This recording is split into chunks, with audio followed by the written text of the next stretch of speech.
So this is the last place I like to start with this particular guest, but there's no choice about it. I was wrong. He was right. It is Tuesday midday.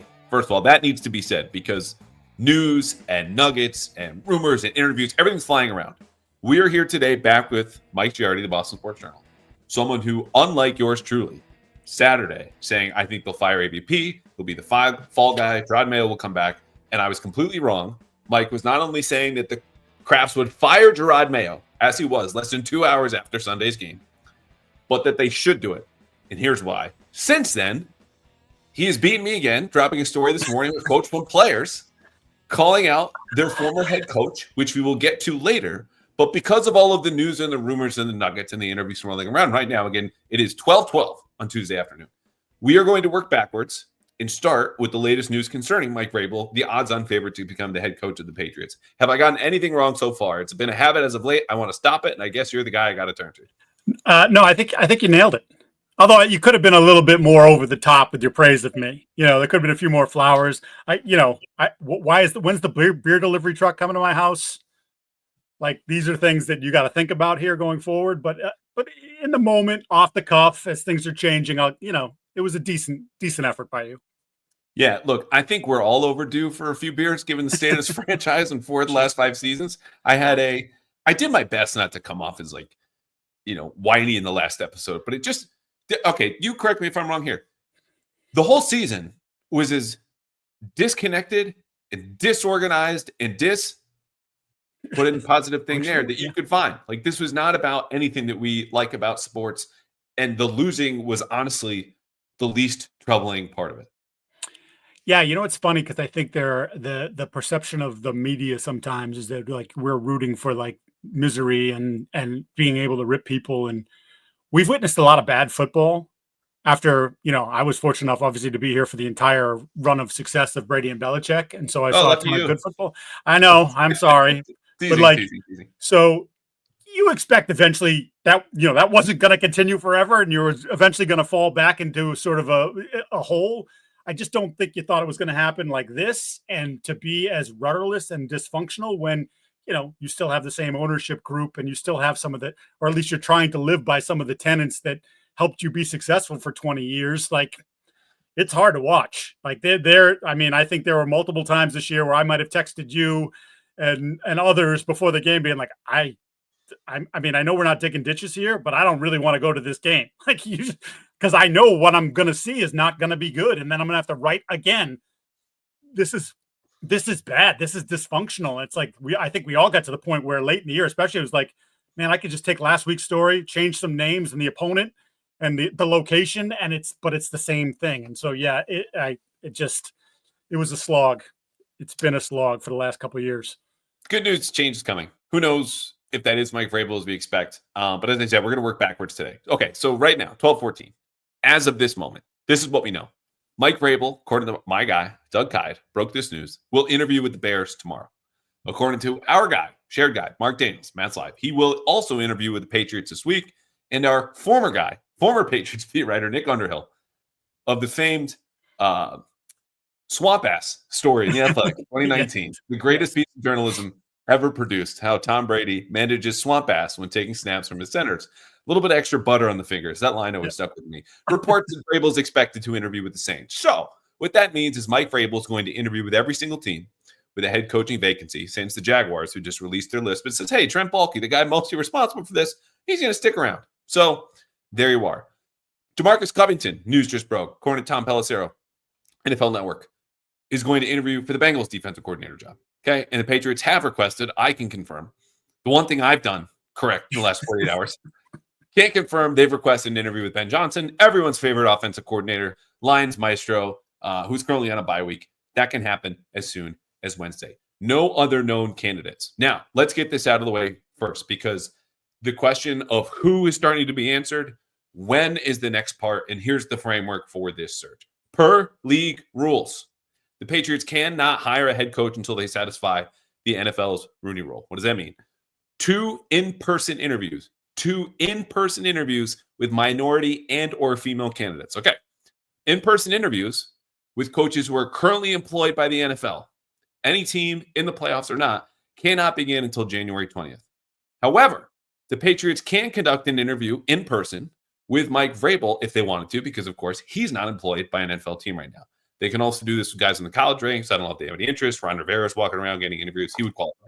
Otherwise, they're limited to virtual interviews this week with all coaches, again, currently employed. And the general rule is, without getting into the playoff versus non-playoff, candidates got to wait 3 days until after their season ends to interview, except Ben Johnson, who can interview as soon as Wednesday. And Vrabel, as I said, is free to interview as soon as possible. So January 20th is a big deal unless the Patriots get 2 in-person interviews with minority candidates who are not employed by the NFL, regardless of whether their teams are in the playoffs or not. Obviously, they're not in the playoffs because they're not in the NFL. That's the timeline here, okay?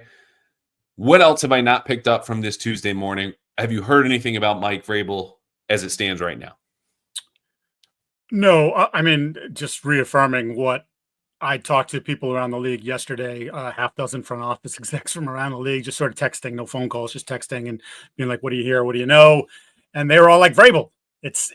And whether, I pushed a little bit, is that inside information or whatnot? I think it's just the vibe around the league is that Mike Vrabel wants the Patriots and the Patriots want Mike Vrabel. So that's not earth shattering. I think a lot of people have sort of pointed the ship in that direction, but I just thought it was interesting that, going around the league, be like, no, this is going to be this, or, hey, watch out for this person. And most everyone felt like Vrabel is the clear front runner and it would take something dramatic to move the Patriots off their spot. The other thing that I will say when talking about that, and I keep bringing this up because I think it's just instructional of like, if you have an open mind, if you're the Krafts and maybe you are saying to yourself, yeah, Mike's the guy we want, but we didn't go through the process last year. We set ourselves back another year. Now we're back doing this again. And like, who knows how it will go with the roster and the coach and et cetera. So let's make sure we talk to 6, 8, 10 people and sort of get a feel for what's around the league and, put it in the back of our brain. Hey, remember that time we interviewed so-and-so and he was pretty awesome. And if we ever decide to move on from this guy, he might be someone we want to talk to. And I go back to the Steelers when Bill Cowher was retiring. Ken Wisenhunt was the coach. Like, it was everybody and his brother thought that was the thing that was going to happen. He had paid his dues. He had done a nice job. He was well respected throughout the organization, but they went through the process and they brought in a guy by the name of Mike Tomlin and they interviewed Mike Tomlin. And when Mike Tomlin walked out of the room, they looked at each other and said, holy crap, that's the guy. And he's been their guy for 15, 16 years now. And you could argue, have they had enough success with some of the rosters he had early in his tenure there? Probably not. Then again, they had to go through Bill Belichick and Tom Brady in the AFC. And that proved to be difficult for everybody, including Peyton Manning and Tony Dungy, et cetera. So I just think I'm hopeful. I'm not confident, but I'm hopeful that the Krafts will at least go into this with an open mind and say, literally, show me what you got. And if you got something that blows us away, then we're not afraid to pivot. I agree with you. I feel like that's become kind of the default take of like, the Krafts have to take this search seriously. They've got to do this. They've got to talk to a bunch of people. And I'm like, I agree. But yeah, like this year they have to do a search. The reason they didn't last year is because they had put that clause into Mayo's contract saying you're the successor. Now, to your point about could this be a sham search, a la the Bill O'Brien hire before he was the offensive coordinator? Well, Bill is just not going to abide by league rules. He'll do so doing the bare minimum whenever possible. He's going to do it his way. That's going to be his, to steal a phrase, North Star. Okay. Oh, Jesus. Now, I think it not only behooves them, as you said, kind of keep guys on the list, be open to a surprise and pivot. Ultimately, Mike Vrabel is not only the best head coach for the New England Patriots, in my opinion, because of the fit and his experience. He's the best head coaching candidate, period, in this cycle. Okay? It's not exclusive or unique to New England. But in the course of this process, you get to pick the brains of some of the best coaches in the league, and not just about who do you like, who would you hire, what do you think of our team, what are our blind spots, like what's your process for play calling? How do you incorporate analytics? Who are the other coaches that you lean on? What about some techniques that are new? Like, you got to pitch me. We're in an okay spot right now, okay? Let us know, and then we'll steal that because all the best coaches are the best thieves. So I'm with you. The interesting part is, though, because Robert, as we now pivot, going back in time, Monday afternoon, spoke for like 15 minutes. Solid press conference, answered a lot of questions. And this is not giving him flowers for this. Again, I've said they don't deserve credit for firing a guy who shouldn't have been there in the first place based on stuff we now know, which again, at the time I was wrong, called it a worthy gamble. This gamble busted completely. Says Stacey James, head of PR for the Patriots, will fill you in on all those candidates. We know one, or now two, thanks to our guy Mark Daniels. I'm sure will be confirmed elsewhere.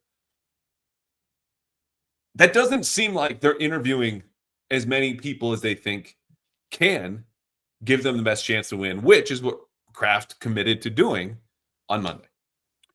Right, which makes you think, like the 6 people that I texted around the league yesterday in front office, is that it's a foregone conclusion that it's going to be Mike, and it would have to take something from a negotiation structure standpoint that would lead Mike to say, actually, you know what? I'm not taking the job for $5 million less than these people, or I'm not going to take it because you want to foist this front office guy on me, or I don't want to have to report to this person or whatever. Like, those are the things that need to be ironed out. Although I suspect, as I'm sure you do, that many of these things have already been back channeled and discussed. Like, hey, I would only do this if this, and I will do this if that. So, look, for me, Vrabel makes a lot of sense because you don't even have an erosion of culture. You don't have a culture right now. And I still believe winning is the thing that gives you culture, but I think he will set a standard, which they love to talk about over the last few years that hasn't existed, an expectation for the players, for the coaches, of what needs to be done and what has to be done in order to get this. And if you're not willing to do it, then we will quickly pivot and find someone else. I think there will be a consistency in the messaging, not only with us, which again is a very small part of but with the team. And I think the messaging this year was not only a complete cluster when it came to Giardi at the podium, but I think it was a cluster when it came to what happened behind the scenes as well. There are a lot of pivots from one day to the next, sometimes in the same day, that people are like, whoa, wait, what happened? Didn't you just say, and now we're doing this? So I think from that perspective, if you want to get back to respectability quickly, Mike Vrabel is the perfect antidote or perfect solution to get you there. Well, and I've said this too, like, he's a floor raiser. You know, like the simple stuff is not going to trip you up anymore. It doesn't mean it's going to vault you, into the Super Bowl all of a sudden. He's not the top 5 coach in the league. I think he was generally around the top 10 when he was here. But the point is, you don't get to be picky. Your basement keeps, like, they keep redefining the phrase rock bottom for themselves. And again, this is not to pile on. Yeah, the basement doesn't get flooded when it rains. Yeah, they figure they'll keep it dry, and that's something that Bill struggled to do at the end, and it's obviously something that Jerod and his staff were incapable of this past season. Right. I think Vrabel has played this perfectly. I think his position when they're negotiating or already have negotiated is as strong as it could be. You need me. I'm the best coach in the market. I've got all of this interest. You've lost 4 of the last 5 seasons. You just fired back-to-back head coaches, the greatest of all time, and your handpicked successor. This is complete embarrassment for you. I'm good enough. I'm the best fit. I'm the best guy. Give me what I want. Now, the interesting part about that is not the Kraft saying, oh, well, we pay him enough. That doesn't interest me. I think they will. Okay. And if they don't, they're on the record that they will. And that's another media misstep. And this is just completely beyond repair. You know what? It's sad. Football season, pretty much over. But you can still play and win with a new game. Prize Picks, the best place to get real money sports action anywhere. And I'm talking up to, get this, 1,000 times your cash. You heard me say this during Pickmas. Everybody's favorite holiday, not Christmas, not Hanukkah, not Kwanzaa, not even New Year's. Pickmas was the best because when you build a lineup of 2 to 6 players and you pick more or you pick less, as you always do at Prize Picks, you can win up to 1,000 times your money. So go to Prize Picks right now, where everyone can have fun with daily fantasy sports. It's the most accessible. It's the simplest app out there. All you have to do, pick 2 to 6 players. Each comes with a stat. You look at their next game. You think they'll get more or you think you'll get less. Lock it in, and there it is. You can have a shot to win up to 1,000 times your cash by picking as few as 2 players. I do this. Right now, we're in the doldrums of the NBA season. I watch the Celtics, pull up Prize Picks, make my picks, have a little fun on the couch, even though it's a Tuesday in the dead of winter. You can do this too. You can do this with Venmo, by the way. New feature. One of my favorites. And this is the best part, where I can't do this anymore because I've been playing Prize Picks for months. If you sign up today, you get $50 instantly when you play your first $5 lineup. That's right, 50 for just $5. You don't even need to win to get the $50 bonus. it's guaranteed. So whether you think the Ravens are going to go far in the playoffs and Lamar Jackson might have more than 250 passing yards, or Josh Allen's going to have over 2.5 passing touchdowns, you can pick more, you can pick less, and you can win, but only at PrizePicks. So download the app today. Use code CLNS to get $50 instantly after you play your first $5 lineup. Again, download the app today. Use code CLNS to get $50 instantly after you play your first $5 lineup. PrizePicks, run your game. Where does he draw the line with Eliot Wolf? And Wolf's place in this came up in the press conference, not once, but twice. First, when I asked Robert, hey, who's involved in the coaching search?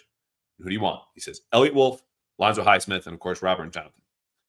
Later, our guy, Tommy Curran, got a lot of guys on the show, a lot of references, asked, hey, personnel department, not so hot the last few years. What have they done to show you that things are actually turning around? Why do they get to stick around? So whether you want to start there or a different topic, or even just Jerod Mayo, who we haven't talked a whole lot about yet, and that guy got fired, we're going to cover all of it. But what was the most interesting part of that press conference to you Monday? So I am in the camp of I'm not at all concerned about Eliot's involvement going forward, because I think Robert told you it, that the head coach is going to have a huge say on who he works with. And if that means Mike Vrabel comes in and he says, you know what, I'm cool to work with Eliot this year, but my guy Ryan Cowden, who was his interim GM in Tennessee, he's coming too. And Ryan's this is Eliot's title and Ryan's title, but really I'm going to be answering to Ryan, and Ryan's going to be overseeing Eliot, and like, we're going to see how this all works, or whether it's simply like he's not the guy and you can keep him until the draft. And then once the draft is over, you do we've seen it happen in the league all the time. Guys, the contracts run through the draft and then they get blown out. So I know that makes some people, they get angst about that, but Mike doesn't have a full staff together. The staff hasn't been working fully on the draft together. So I don't know how you can expect to just blow Eliot out, bring someone in, hit the ground running, and be ready for not only free agency in whatever it is, 7 weeks, 8 weeks, but also the draft in 3.5 months. I think that's a tough timetable to gather. And I would add too, like, the idea of just knocking Eliot out, regardless of whatever you think about the last month. I'm not here to say you should feel encouraged about what he's done or give him more time or anything like this. It's not an either or. Like, I believe, based on information I gathered and learning about who he is as a person, executive, and a long profile, spoke to multiple current GMs, on and off the record, ex-GMs, his high school teachers, all of these different people who have worked with him in New England and other places. Oh, you're so thorough. Thank you. But this one thing I did right. It was the last thing with the name. Stop. You've done a fantastic job covering the team. I'm not just saying this because I'm on your podcast and I consider you a friend. You've done a great job. You helped. That's enough. You push me to do more. You push other people to do more. There's competition on the beat, and I appreciate that. All right, I'm muting you. No one's hearing you laughing. You just look like a psycho on YouTube. Let me finish this. So the idea that you need to knock out Eliot Wolf in order to bring in Ryan Cowden, which I'm glad you said his name first because I was going to blow it. I think is false. Okay. He is someone, as I was getting to before you rudely interrupted with his nonsense flowers, is to say, you're still muted. Don't keep making faces. That's fine. He is happiest when he is in a room scouting players, watching film, breaking this down. It doesn't mean he can't connect people or lead a front office, but that's what he's happiest doing. That's what he's known. That's why he got into the business. It's what his father was so good at before he made the Hall of Fame as a general manager, evaluating talent. If he's content staying here, as opposed to making a fourth move in the last 10 years with his family and be high up in a front office, understanding I'm in my early 40s. If we rebuild, I'm the guy that drafted Drake May, and I can build a resume in the next couple of years to get more head coaching interviews because the respect around the league is there. And that's also something I will defer to more than my own opinion. That's doable. I don't know if he wants to do that, but between that and being put out on the street, I think he would say, look, I'll step down. I'll ease your transition. Let me stay. And I think that would be a good move for the Patriots if Mike Vrabel, and now you can speak, is allowed to make that call in a way that I think Mike could, knowing his personality and, again, his position in this negotiation, which is the thing that I think both parties are kind of navigating right now. Okay, where can we find that middle ground? And if Vrabel says there's no middle ground, it's the way that I want it, I don't know that the Krafts have much recourse.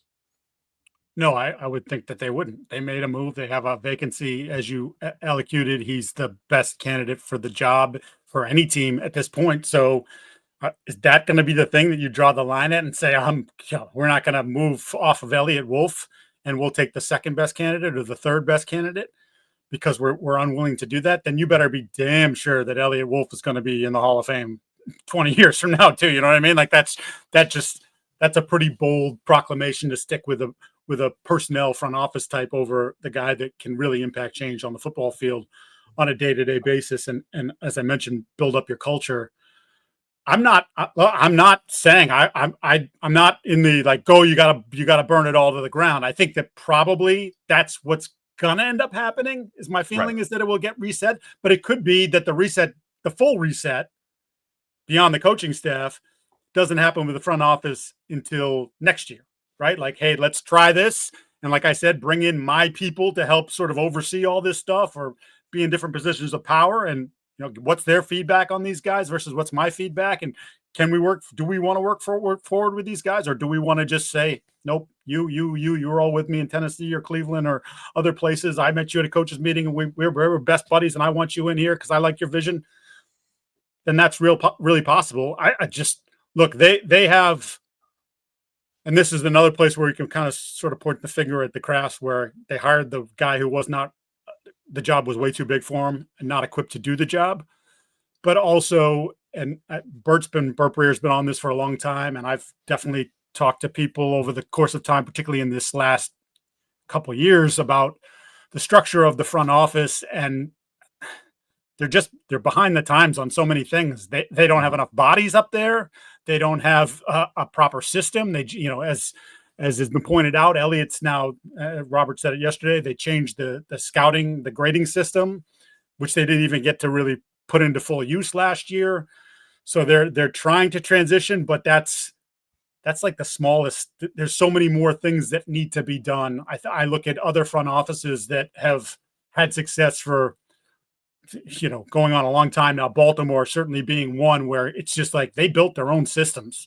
They have so many checks and balances in place, guardrails, yet they also trust their football people to make he doesn't necessarily fit in this box that we normally fit, but we talked to this guy, or we had an interview, or he does something on the field that we can't, you know what? We're going to roll the dice on this one. Whereas you look at the Patriots situation, I'll bring up Javon Baker. And I don't know if we've had this conversation on a podcast before. I know we probably had it in person, but they were at a point in their build where rolling the dice on someone like Javon Baker, who had been multiple college stops, a lot of red flags in his background, like nothing like horrible, but a lot of inconsistencies and stuff that you don't want. And you can point to, it's immature and it's young, the hangers on that he has, all these different things. Well, let's put it like this. When he goes on Instagram Live, the moment after he's drafted, in the middle of a Saturday, saying, where the mother at?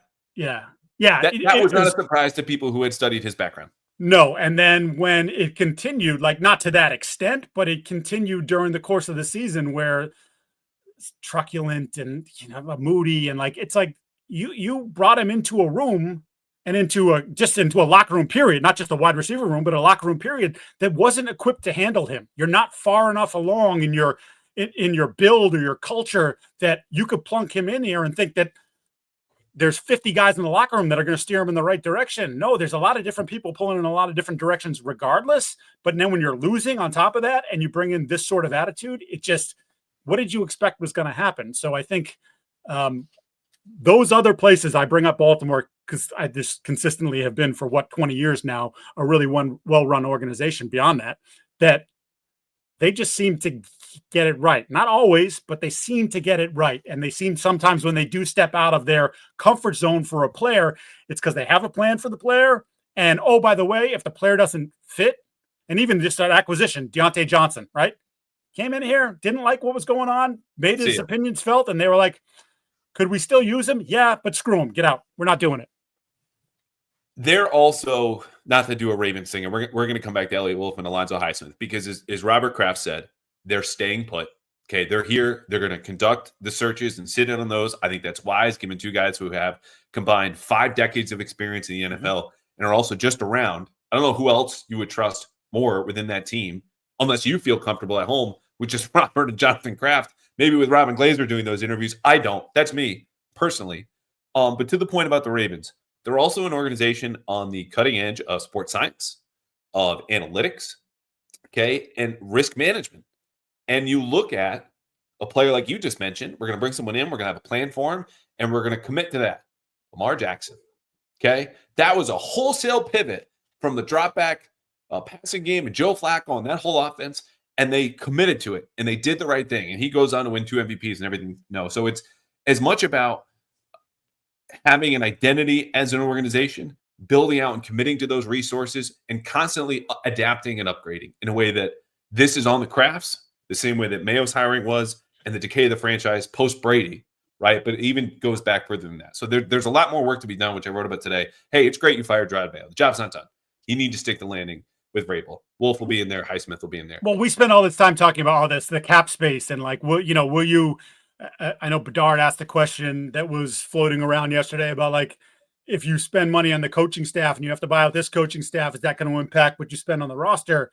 There's also a whole other part of this that we're not talking about, where they're not spending their money in the front office, and I'm building these systems up and having more eyes, and like, you don't just trust one guy, give me 4 guys, like build up a department there that gives you the idea that, again, we're sharing ideas, we're working on how to build things better, and we're having healthy debate about what works, what doesn't work, and here's the evidence that I say it works, and here's your evidence that says it doesn't. What direction do we want to go? They haven't done nearly enough with that, and that's, again, just sort of something that gets sort of lost in the shuffle that it shouldn't be.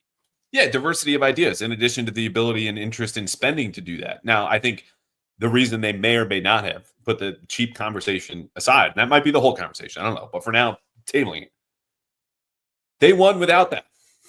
They won doing it this way. And the guy powering that obviously is gone in Belichick. Yeah. In his last 4 years, 29 and 39 says all that you need to know. But they're going, why would we do more when we're doing more with less? Well, that guy's gone. So is the quarterback.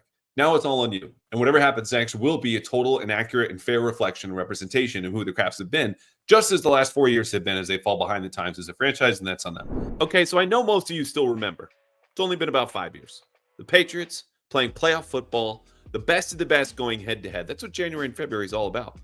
Now, I don't know when the Patriots will be back, but I know if you want to make lifetime memories, whether it's the NFL playoffs or later on this year, the NBA playoffs or the NHL playoffs, or you want to even go to a March Madness game, there's only one place to go. It's Game Time, the best secondary ticket marketplace you will find for one simple reason. They have a lowest price guarantee. And I use this, have you heard me tell you before, to make lifetime memories with my wife out in London. Went to the game with one of my best friends. Granted, he was a Jags fan, nothing you can do about that. But the point is, I went to Game Time because they gave me that lowest price guarantee. Plus, as I was picking out tickets for them, they gave me a seat view right there, what it was like to be in Wembley Stadium. And you could do this even if you want to go to the Super Bowl. Find that exact seat. What's your view? Compare it to another one, but only at Game Time, where you get not only the seat view and the lowest price guarantee, but Game Time picks, where they give you all the best deals right up front, all in pricing. You don't even have to go searching for all these different deals. It's just the best of the best right there. You can find your tickets and go to the Super Bowl or any other event in less than 60 seconds. So what are you waiting for? Download the Game Time app today. Create an account. Use code CLNS for $20 off your first purchase in these lifetime memories. Terms do apply. Again, just create an account. Use code CLNS for $20 off your first purchase. Download Game Time today. Last minute tickets, the best tickets, the lowest price, guaranteed tickets to any game, concert, show, playoff, or regular season. Guaranteed. What time is it? Game Time. Jerod Mayo also is someone who they just kind of promoted from within. And Kraft says they're committed to talking outside candidates. We've heard these wonderful things about all these people. But when we look back at Jerod and the decision to fire him, something that I did not come around to as a possibility until it was too late. Kraft says it was the last month. I've heard the same thing from one or two people who were close to them, that like the line is as thin as this. Had the blowout losses at Arizona and against the Chargers not been that bad, Jerod Mayo might still be the head coach. That's crazy to me as I continue to learn more things about what happened behind the scenes and how they got there. Because I always said losing is the symptom. Okay, those losses started Monday through Saturday, and the culture and the habits and yes, the talent, but also the coaching. They got here anyway. And I'm glad that they did. But what about the situation, aside from what Robert said, the losing and regressing over the course of the season made it untenable? Because I think that was an appropriate word he used, untenable. You saw it. I felt it. What were we seeing and feeling aside from the losing and the regression that said this can't continue anymore? So I wrote a story today that was posted today on Boston Sports Journal, where I talked to a bunch of people behind the scenes, and as always, you'd like these people to put their names on it, but I did offer them anonymity if they chose, and a lot of people chose that. And I think what I found was a locker room that likes Jerod Mayo, thinks that he is a decent human being, thinks that he did what he could, but that he didn't have nearly enough of the things that you need a head coach to be able to do from an X's and O's standpoint, from an organizational standpoint, and even from a leadership standpoint that would allow them to be successful. And one of the most damning things, and I put it right at the beginning of, it was after the first graph, I was talking to a veteran, a player who's been around and seen a lot. And I said, he said, I'll quote it. I said, I lost faith we were headed in the right direction. Simple response. When? In the spring. So, already I'm like, oh, wow. Like, you knew that, like, even I wasn't willing to judge that early, right? Like, but these guys have been around and seen different things and what works, what doesn't work. And then I said, okay, well, why? And the quote was, felt like they were making it up as they went along. It was amazing how one day it would be this, and then the next, something completely different, which I was sort of referencing before, where as part of the messaging and even part of the planning at times was so inconsistent that, look, I think there's a lot of people in the room, or a lot of veteran people in the room, that knew they weren't a talented football team, but there are ways that we could be better, and their coaching staff is not helping us be better. And then, of course, as it starts to devolve and you're losing 5 in a row or whatever at the beginning of the season, 6 in a row, it's like now the immaturity of the team and even some of the immaturity of the coaching staff in positions that they'd never been in before really start to come into play. And it's really hard at that point then to sort of get everybody back and pulling in the same direction. And so, another player told me, is like, eventually came to the point where I just had to look myself in the mirror and say, am I doing everything that I can do? And as long as I know that I'm doing everything and I'm going the extra mile, I'm studying more tape, I'm getting in that extra lift, I'm getting treatment sometimes when I don't even need it, just to make sure I feel my freshest for the game. And then I can at least look at my guys in my room or the guys in my huddle and say, that's what I'm about. Are you going to be about that too? Then I could be at least proud of the effort that I put forth, but knowing it was like, we're not going to get an edge on the sideline. It's just not going to happen. So it becomes on us to make special plays, and we didn't have enough special talent to make special plays. So that's part of it.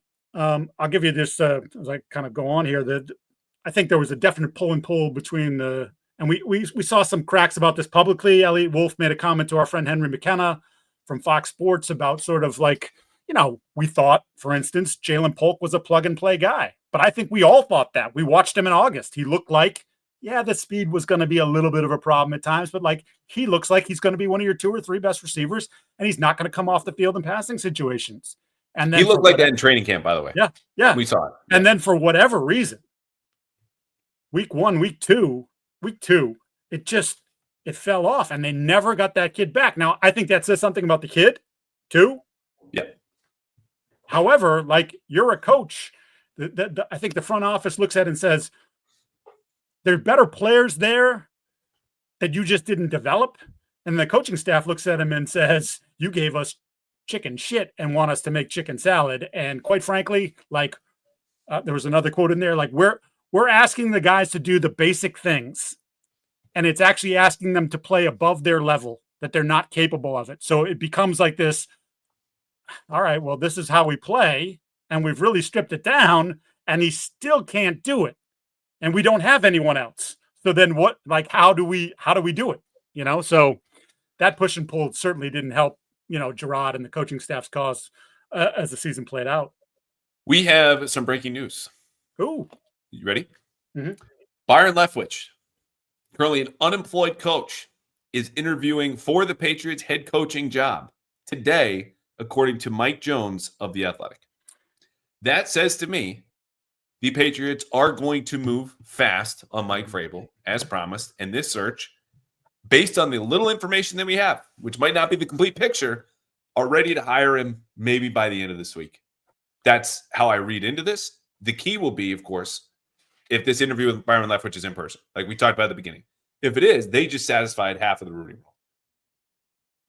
Yeah, I mean, so it brings me back to the word of sham, right? Like Byron Leftwich has been out of football. And I know like Todd Bowles is, and there was just a story on him, I believe in the last week or so, sort of like re-announcing his candidacy to come back into the league. And Bruce Arians, who was his mentor, quoted like, "This is ridiculous that he doesn't have a head coaching job. It's ridiculous that he's not in the league.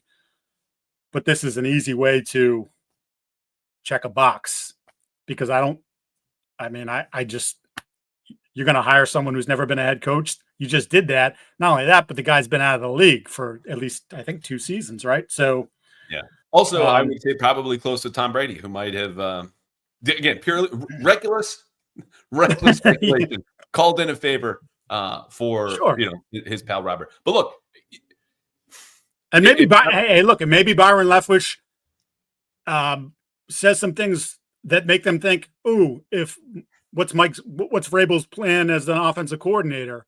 And maybe, hey, Mike, you might want to talk to Byron before we finalize things. Maybe Byron showed you some things. He was on a staff that won a Super Bowl, right? Like, it had a big role in that. Like, this is not discounting Byron Leftwich, again, currently unemployed, as a football coach or a football mind. Like, worked very well with Brady and a lot of talent. And Mike Vrabel can pick up the phone and talk to Tom Brady about him. So there's yes, it's just a way of saying this is moving fast. Like, if you wanted this search simply to be a means to a very specific end, not open-minded, not open-ended, you want to get this done, this is a step you would take. That's what this says to me. A couple more items. Monday morning, before we get to Robert, actually, let's go back to the press conference. He deflects on Vrabel specifically, says, "Oh, we're going to talk to a bunch of people I don't really know anything about, so I want to meet them before I comment on Mike." Okay. No input, he says in the season finale. I took that as one of two things. He doesn't want to give any kind of voice to what was an obvious tank job by the Patriots, just not as effective as the Bills. Or he was told by Jerod and Eliot ahead of time, "Hey, we're going to do this." Because that's how the communication goes, right? You tell everyone up above what you're going to do, okay? And it sounds like that conversation was had. He also said status quo. So coaching staff right now is in place. Front office is in place. Alex Van Pelt, not fired. Again, Alex Van Pelt, not fired. And that was it. Did I miss anything? Alex Van Pelt's not fired. Oh, okay. Yeah, did you say that? Back to the locker room, Monday morning. Mixed. Again, you wrote about it. You got really great quotes, insightful quotes that were off the record. David Andrews goes for 15, 20 minutes as the guy you want, the kind of leaders that they need in the locker room. Devon Gotcha talking about culture. Guys admitted that's what it is. Christian Gonzalez had this smile on his face while talking about Jerod Mayo being fired, even though he was saying good things. I don't really want to read into that. I will say this because I don't think this will become public. Jelani Tavai, as he was packing up his things, and all the guys had these big trash bags and the stuff that, obviously you're throwing away or stuff you want to take home, and you leave the team stuff in the locker room. Generally, sometimes you pick and choose. Was being how would you put it? Babysat? Yeah. Monitored. There was a human buffer if you wanted to talk to Jelani Tavai on the last day of availability. I don't know if this is because ownership didn't trust him to speak for himself or if they didn't want the reporters just talking to him, period. Is it more about us or is it more about him? Whatever the case was, I had never seen this before. I had never heard of it. But one and at times two security guards parked by him while everyone else goes in and out of the locker room, coaches, players, too many media. We're both there. No one got a word into him. A couple people tried. Oh, he's busy. He's packing. Leave him alone. Whew. Yep. Pretty absurd and interesting. So I'll reference my article again that's in Boston Sports Journal today. I was talking to a coach and the Tavai blasting the fans came up and he said, he called it crazy, the coach did. And he said that, I understand he had his heart in the right place, but he turned an unsuccessful team into, and this was his words, into an unlikable one. And they might have been unlikable before that, but that certainly just sort of encapsulated what had been, just a horrific ending. You'd lost 6 straight coming into the finale against Buffalo, and any hopes and dreams of being better than what Belichick put out the year before, or showing signs of life, had clearly gone out the window. And I just thought it was interesting that, like, look, I think guys have Jelani's back in terms of he's a warrior. He goes out there, he plays hard. He doesn't. Greg Bedard called him the toughest guy on the team earlier this year. Yeah, he's well. I commend him. He played hard all year long. Win, lose, draw. Didn't play well, particularly at times, but played hard all year long. But it was sort of just kind of like the bow on this wonderful present of a season that we had. Yeah. All right. Sunday night, you and I and a lot of other people are writing in the press box. I found out walking on the concourse underneath the stands to go back to the press box. News pops up. Adam Schefter, boom, fired. Schefter's report pregame certainly set off alarm bells for me. And in speaking with some people within the team, set off alarm bells for them, being like, Schefter doesn't lean. And that's how he put it. Like, it's definitive. And he's whiffed, and he's had reports that are very transparently a favor to an agent or this coach or whatever. And reporters in various spots dabble here and there. I say this as someone who has obviously the utmost respect for his general work and will break more news in the future than I will or ever have. So when that set off alarm bells in the building, I don't know how it affected, if at all, the players and the staff, but that was the most definitive, hey, this is more likely to happen than not, that we got from any kind of reporting. And we saw what the game was. But how did, from the time this first report to the last one, kind of shift what you were expecting or thinking, and anything that you heard in between? Yeah, so to me, I thought it was going to happen.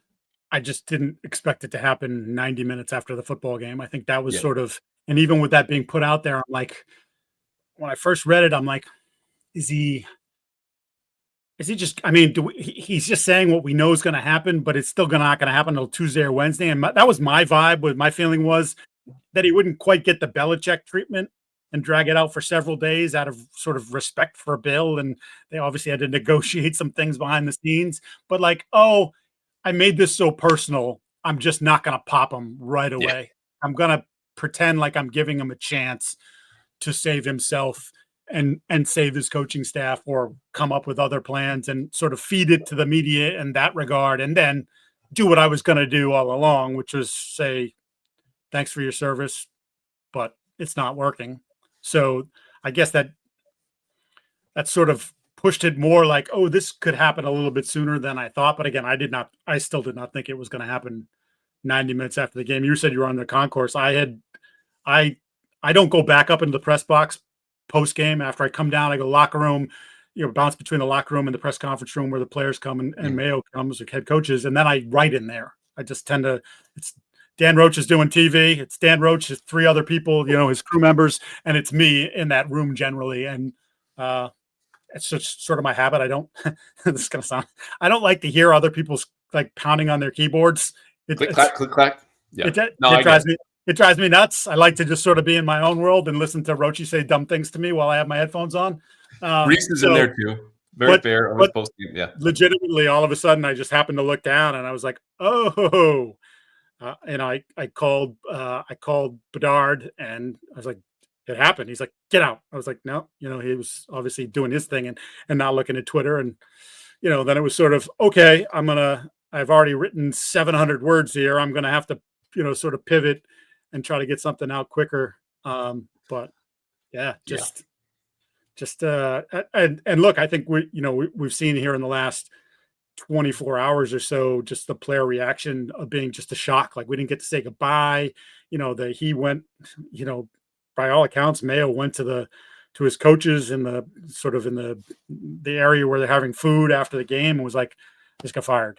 And it was like, oh, like, not that they didn't necessarily think it was coming, but yeah, they just didn't think it was going to happen in that moment. So before then, Patriots win a football game. Joe Milton, but balls out. Highest passer rating any Patriots quarterback produced all season. Yeah. At the Bazooka Joe. Patriots also lost out in the number 1 overall pick. And we'll get a final thought after this. It's a big loss. I don't think there was much more you could have done reasonably to tank that game. Playing a quarterback who had never played before, Onwenu sitting after one drive. Same with Drake May, Rhamondre Stevenson, Hunter Henry don't even play. You go on the defensive side, Duggar, Godchow sit at halftime. It was just that the Bills were playing for incentives for their punter, Josh Allen's personal streak. James Cook gets another touchdown, and they're passing up field goals again to give their punter a $100,000 incentive. So you tanked worse than them. Joe Milton plays better than anyone expected. The fourth pick is worth a lot less. And by the old Jimmy Johnson chart, that drop off is worth the 12th overall pick. Like, that's how many points in the trade value chart. The modern ones say a little bit less. But the point is, in a 1 or 2 quarterback draft class, you lost the potential to add, I would say, at least a future first round pick. How, I don't want to say devastating, it's a bit strong. Damning is that for the future? Or how does that limit the rebuild in the way that keeping the number 1 overall pick would have helped? I mean, obviously slows your potential to get better, faster with cost-controlled players. Even as you mentioned, picking 12th that's still significantly, you're paying that guy significantly more money than you would pay a second, third round pick or whatever. But I think I was one of the few people, if not the only one, and I know people yelled at me, and I get it. I did not want them to tank the game. I think to your point, he managed the game about as well as he could. You can't tell the guys we're trying to lose, or you can't even necessarily like, okay, yeah, we're benching guys, we're sitting guys, we're not going to play these guys. So you kind of know, like, hey, we're not all in. It's unspoken. But the 53, whatever, the number that's out there, the players that are out there, I'm out here. I'm putting out my tape. Like, you can't tell Joe Milton, like, what's Joe Milton going to do if you say on 3rd and 8, we're just going to run, first and second and third down, we're just going to run fullback dives. Like, you have to call the game with some sort of integrity.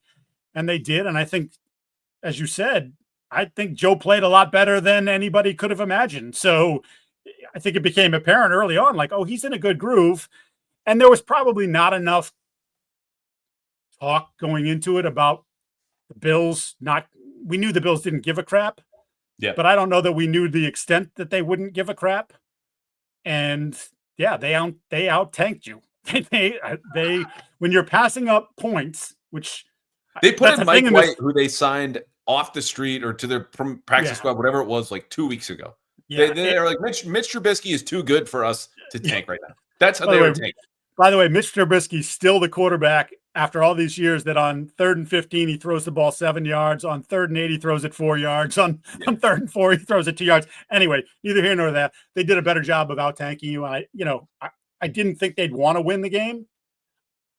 I didn't realize how much they wanted you to win the game. And it makes sense, right? I don't want to give you the number 1 pick. I just didn't know that they would go to the lengths that they did to ensure that you ended up with that, falling from 1 to 4. Yeah, me neither. All right. In the process of doing this podcast, I have now 2 things to write up as soon as we're done. So we're going to wrap here. Again, we said it earlier, Byron Leftwich is going to interview with the Patriots today. Not clear yet if it's in person or if it's virtual. You might find out by the time you listen to this. Marcus Covington interviewing for the Bengals defensive coordinator job, as well as Patrick Graham, who's more qualified and just a better coach right now. And Mike Vrabel interviewing tomorrow with the Bears, but the Patriots sometime this week. Anything we didn't cover or didn't spend enough time on about just what's happened in the last 72 hours with this franchise? I'm trying to think if we missed anything. I feel like we had a good long talk. No, I don't think. I think we covered it. I think we nailed it. That's what I was hoping to hear. I have to go. All right, but go right. Go right. Where can we listen and read you and anything else coming up?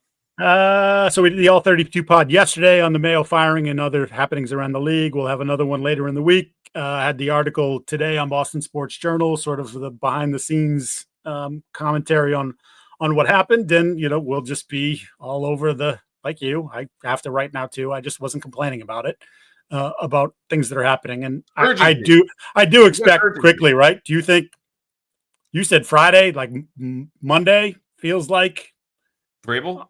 Yeah, it feels like that might be the day. Just a feeling. End of the week. Like, again, the timeline can be expedited as soon as you meet the criteria for the Rooney Rule and all this different stuff. They could be halfway there. But if Byron Leftwich only interviews virtually, doesn't count. So that's a big thing here. Again, it's just if you wanted to expedite this as quickly as possible and get your guy and get rebuilding, which I don't understand. This is how you would act as far as we know, but there's a lot more information still to come out. Granted, also, we'll see what Vrabel demands or already has demanded and whether or not they're willing to meet that. So there's still a long way to go, but this today has gone faster than I would expect. I want to caution anyone just tempted to pull a tiny piece of this podcast out there. Just drag a little context there with it. That's all. Yeah, good luck with that. All right, good luck to you. Thanks, man. Thanks, bud.